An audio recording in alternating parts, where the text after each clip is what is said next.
একের পর এক ব্যাটার ঝড় তুলছেন। সেই ঝড়ের মাঝে নিশ্চুপ দাঁড়িয়ে আছে এক মহিরুহু।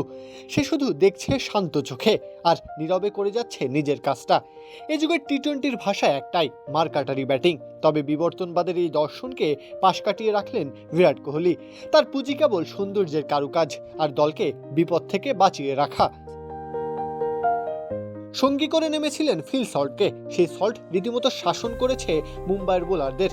সেই ঝড় যখন থেমেছে 22 গজ কাঁপিয়েছেন রজত পাতিদার।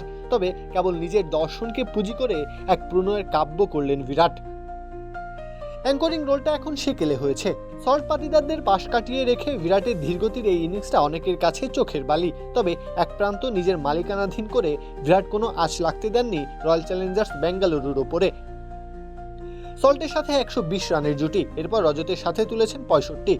185 রান পর্যন্ত উইকেটে থেকেছেন। সল্ট রজতরা যে বুক ফুলিয়ে ব্যাট চালিয়েছে তার পেছনে সাহস হয়ে থেকেছেন বিরাট কোহলি।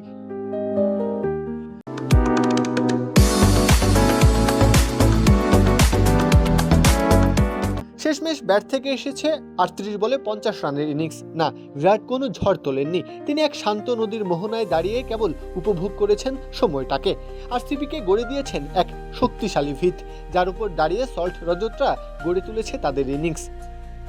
ক্রিকেটে একটা কথা প্রচলিত আছে, সব বল মারার নয়, কিছু বল থাকে আউটেরও।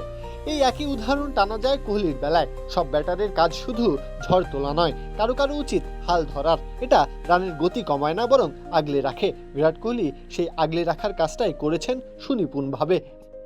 প্রত্যহ কাব্য, খেলা 71।